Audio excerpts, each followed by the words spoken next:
Underline. Omong dikit tapi nyelekit. Bersama Om Bob. Om Bob, belakangan ini terjadi kegaduhan, penangkapan yang dilakukan oleh aparat kepada pejabat yang dituduh merugikan negara. Ini bagaimana Om Bob menggarisbawahi masalah ini, Om? Untuk kasus tindakan yang merugikan negara, itu ada dua sudut pandang. Iya. Sudut pandang bisnis, yang satunya adalah sudut pandang perlindungan aset.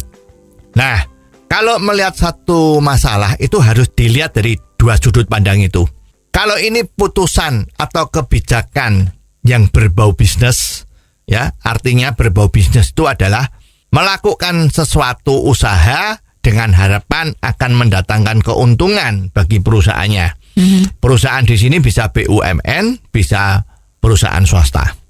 Itu kebijakan yang tidak bisa dikriminalkan. Karena di sini ada unsur-unsur berani ngambil risiko. Sebuah perusahaan risikonya adalah risiko rugi.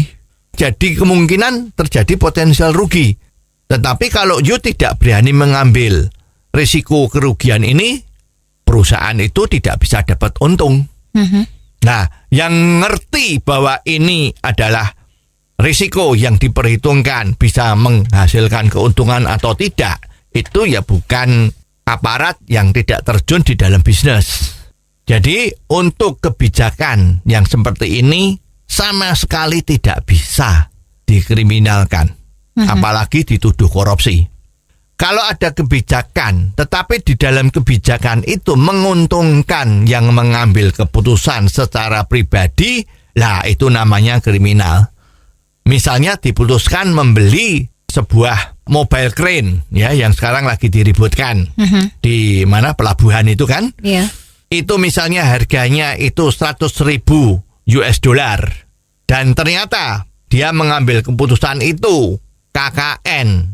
Angkanya menjadi 150.000 dolar, di mana nanti 50.000-nya itu dijadikan upeti, dibagi-bagi kepada para pejabatnya. Itu namanya pelanggaran yang merugikan negara dan ini harus ditangkap sebagai korupsi. Tetapi kalau tidak ada unsur memperkaya diri sendiri dengan cara seperti itu, ini nggak bisa dilakukan sebagai tindakan korupsi. Tetapi ada juga kebijakan yang bisa juga dikena tindakan, tetapi bukan tindakan masuk penjara, tapi tindakan mengganti rugi karena kerugian yang ditimbulkan atas putusannya. Misalnya beli sebuah mobil, tujuannya cuman untuk mengangkut pasir, sehingga cukup membeli mobil yang ukurannya kecil 2 ton saja, ya. Tetapi dia belinya mobil yang 20 ton. Nah, ini kan gak masuk akal nih.